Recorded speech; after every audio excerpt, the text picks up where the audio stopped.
Hai semuanya, gimana kabar kalian? Semoga selalu dalam keadaan baik. Jadi welcome back teman-teman di Adik Redstone Channel, dan ini adalah channel yang mengulas banyak tentang kripto teman-teman. Jadi kalau kalian suka kripto, kalian baru masuk ke market kripto, make sure kalian subscribe channel ini. Teman-teman, ini kita akan membahas ya beberapa koin hari ini di segmen analisa kripto. By the way, kita punya dua segmen utama. Yang pertama adalah analisa pagi, di mana setiap paginya aku akan update untuk news dan juga pergerakan dari market, khususnya market Bitcoin. Dan yang kedua kita ada analisa kripto, di mana kita akan mengulas koin-koin yang udah kalian request di kolom komentar channel YouTube ini. Banyak banget requestan yang masuk, thank you so much teman-teman. Hari ini kita akan membahas untuk S-Fund, requestan dari Bang Sofyan. Satu lagi kita akan bahas ZRX, requestan dari Bang BTK Production. Pembahasan akan dimulai dulu dari S-Fund atau CDFI.Fund. CDFI adalah blockchain berbasiskan dengan gaming yang berfokus pada inkubator dan juga launchpad, dengan tujuan untuk menemukan inovasi dan juga developer dari sebuah project.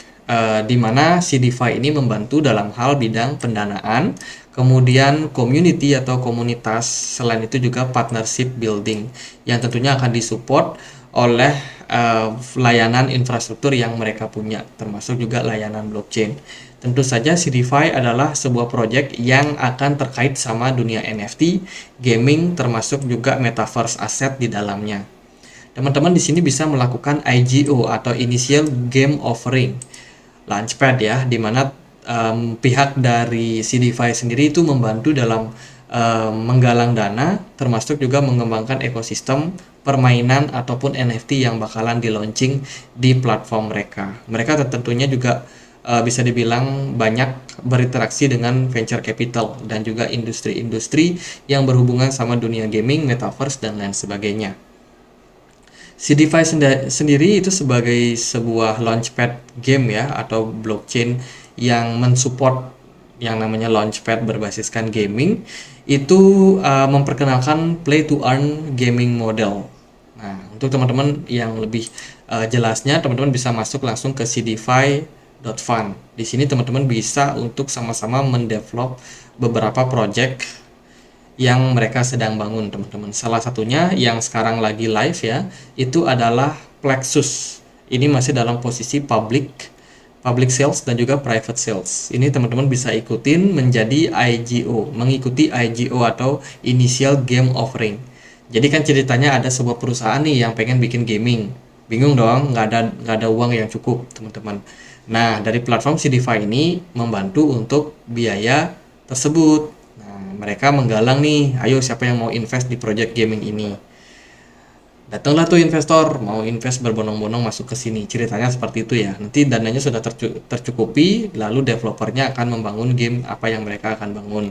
Tentunya dengan berbagai macam mekanisme dan juga ketentuan di sana. Jadi kurang lebih itu fungsi daripada project ini. Mereka sendiri bisa dibilang selain sebagai token pendana ya, dari S-Fi ini juga membantu dalam hal bidang governance token sebagai token tata kelola yang running di blockchainnya. Kemudian juga mereka bisa digunakan sebagai salah satu voting teman-teman, alat voting dalam hal ya kebijakan apa yang akan mereka ambil ke depannya. By the way, mereka juga sudah di audit Certik, lumayan skornya 90 teman-teman. Kekuatannya itu pada security code, community trust, kemudian market stability, governance strength, dan juga operational resilience. Mereka hanya perlu meningkatkan sedikit pada fundamental health-nya saja. So far ini sih dapat rating yang bagus ya untuk CDFI. Dari Twitter ini mereka juga tentunya kerjasama dengan pengembangan project tadi teman-teman, dan mereka akan meluncurkan XPL. Nah ini yang tadi Plexus teman-teman. Selain meluncurkan gaming, mereka juga akan meluncurkan token yang sepertinya bakalan listing juga di CDFI atau akan disupport langsung oleh CDFI.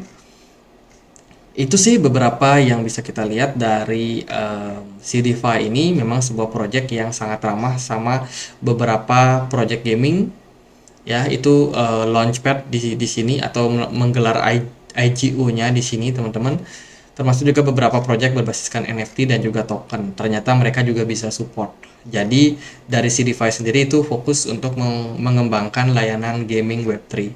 Dari segi tokennya sendiri, maksimum supply untuk token ini ada di 100 juta S-Fund saja. Nggak terlalu banyak dengan supply yang beredar sekarang baru 55%, dan dia punya market kapitalisasi sebanyak 2 triliun rupiah.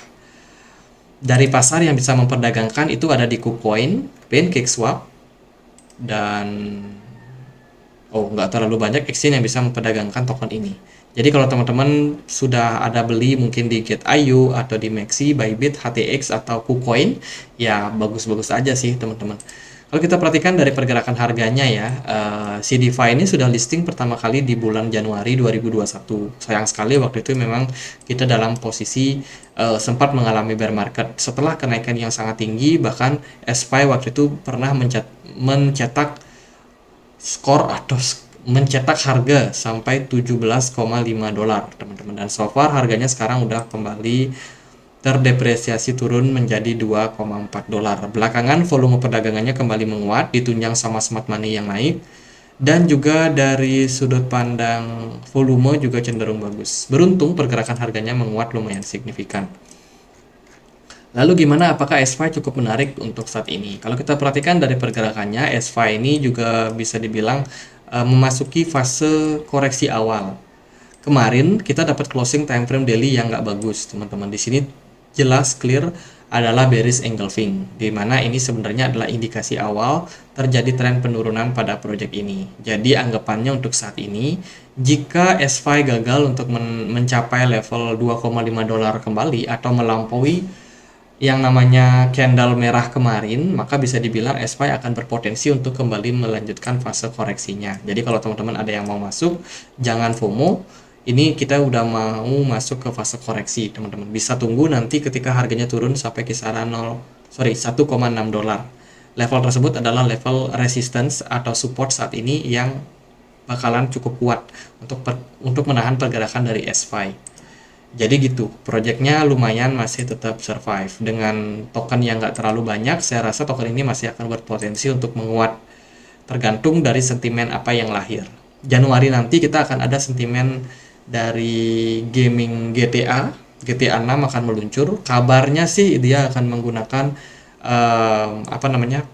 aset kripto sebagai mata uang di sana. Kabarnya seperti itu. Apakah benar atau nggak tahu juga. Tapi kalau sentimen itu bakalan dimainkan, maka bisa jadi proyek-proyek berbasiskan GameFi, salah satunya adalah S-Fund ini dapat momentum lagi di Januari nanti. Cuma kita harus keep watching sih, pantau terus marketnya seperti apa. So far gitu aja paling buat SPY. Next kita akan bahas untuk OX protokol. OX atau Zero X mungkin ya namanya, Zero X protokol. Disingkat ZRX. Ini adalah sebuah infrastruktur yang memungkinkan pengguna untuk dengan mudah memperdagangkan token ERC20 dan juga aset blockchain lainnya dari blockchain Ethereum tanpa bergantung pada perantara seperti bursa cryptocurrency tradisional. OX atau Zero X mencapai fungsi bursa terdesentralisasi menggunakan kumpulan smart contract terbuka. Oke. Jadi intinya ini adalah sebuah token yang diluncurkan oleh Zero X Protocol, yang mana Zero X Protocol ini adalah sebuah desentralisasi exchange, decentralized exchange infrastructure. Jadi tentunya tujuannya adalah untuk memfasilitasi layanan transaksi, ya, atau sebuah DEX, teman-teman. Kalau kita perhatikan dari OX atau Zero X Explorer ini, mereka sudah kerjasama dengan banyak sekali platform DEX ya. Di sini integrasinya dengan Macha, DeFi Lama, Coinbase, MetaMask, kemudian DYDX. Jadi ya exchange yang berhubungan sama Ethereum mereka ajak kolaborasi semuanya, teman-teman. Termasuk juga dari blockchain lain seperti Avalanche, kemudian Oasis, Optimism, dan lain sebagainya. Jadi itu sih mereka kerjasama dengan banyak platform, teman-teman. Kalau kita perhatikan dari use case-nya di sini, yang mana dari analitik ini user aktifnya itu masih terbilang tinggi, ya. Peningkatan itu jelas pada bulan Oktober kemarin, tapi di bulan November ini sudah mulai mengalami penurunan baik dari volume dan juga jumlah aktivitas trader yang bermain di sini. Gitu teman-teman. Dari projectnya sendiri di Twitter mereka masih cukup aktif sih, teman-teman. Di Twitter masih cukup aktif.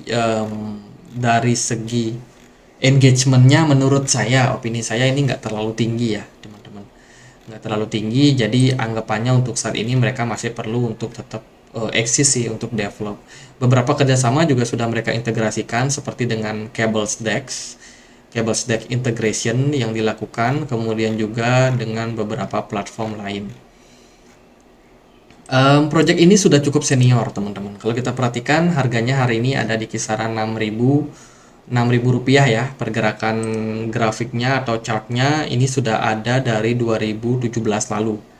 Pergerakannya naik dan turun teman-teman, lumayan ekstrim. Dari pasarnya sendiri maksimum supply-nya dia ada di 1 miliar, sementara yang beredar itu 847 juta atau sekitar 84% saja. Kalau kita perhatikan dari pasarnya, dia sudah listing di exchange-exchange besar seperti Coinbase, Binance, Kraken, KuCoin, dan kawan-kawan. Jadi untuk likuiditas nggak ada masalah sih. Gitu. Mari kita langsung cross-check dia dari pergerakan chartnya. Nah, ini adalah token yang bisa dibilang punya pergerakan yang cukup ekstrim. Pump and dump sering terjadi pada token ini. Kalau teman-teman masuk ke token ini, ya harus hati-hati dan harus siap taking profit. Jangan ketika udah profit, di hold-hold ujung-ujungnya nyungsat balik. Teman-teman, hari ini harganya ada di kisaran 0,39 dolar.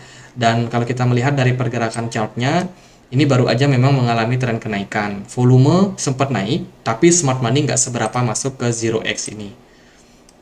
Indikasi saya sih project ini yang ngikutin pergerakan dari market-market yang lain ya teman-teman, cuman karena pergerakannya cukup ekstrim, harusnya teman-teman berhati-hati sih kalau teman-teman masuk ke project ini, karena ya itu sering banget teman-teman bakalan kegocek di sini teman-teman.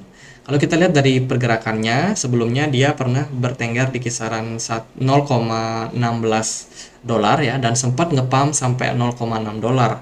Kenaikan yang tercatat itu sekitar 200%. At the end, akhirnya dia kembali mengalami koreksi. Teman-teman, seperti yang saya bilang, ini token lumayan ekstrim pump and dump-nya. Jadi waspada kalau yang mau masuk ke project-project seperti ini. Teman-teman, dari level support, saat ini dia berada di support kisaran 0,39 dan harapannya dia bisa mempertahankan area level support ini. Volume perdagangannya terus mengalami penurunan dari waktu ke waktu. Kalau kita pakai Fibonacci retracement, tarik dari swing high, pindah ke swing low di sini. Sorry, ini bukan Fibonacci. Nah, yang ini teman-teman. Tarik dari Fibonacci. Nah, kita bisa menemukan nih beberapa area level support dan juga resistance. Salah satunya level 61,8, yaitu di kisaran 0,44 dolar yang sudah di breakdown. Dan justru sekarang dia berada di kisaran level support 0,38 dolar. Harusnya sih di level sekarang cukup strong untuk menahan pergerakan dari OX atau 0x ini dari penurunan yang lebih dalam lagi. Let's say kalau teman-teman ada nyangkut, saya rasa ya sabar-sabar aja teman-teman. Mungkin akan membutuhkan waktu untuk harganya kembali recover, nunggu juga proses bull run terjadi.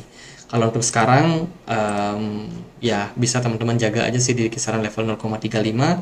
Kalau dia turun dari level tersebut, ya kemungkinan dia turun lebih dalam lagi sampai 0,2 dolar, itu masih akan terbuka teman-teman. Jadi kalau secara historical ketika bull run token ini tuh lumayan naik ya, lumayan naik signifikan. Contohnya kemarin di Februari 2021 harganya langsung ngepump naik lumayan sampai ke 1 dolar. Padahal sebelumnya dia hanya bergerak di level bawah saja. Selama itu dia cukup lama sideways di kisaran 0,36. Gitu teman-teman. Jadi kalau kita melihat dari historicalnya, kalau teman-teman melihat pergerakan dari 0x ini kembali sideways di kisaran 0,36 ini ya, seperti yang terjadi sebelumnya, hati-hati jangan-jangan dia akan bullish teman-teman ya. Hopefully seperti itulah. Kalau kita lihat dari historicalnya memang kecenderungannya dia sideways agak lama, kemudian baru ada pump, kemudian setelah dia naik tinggi dia dump lagi teman-teman, turun lagi ke kisaran 0,35 atau 0,36. Setelah itu dia sideways lagi panjang, kemudian baru naik lumayan rally. Jadi itu kebiasaan yang terjadi pada token ini. Jadi waspada aja kalau teman-teman trading di token-token seperti ini.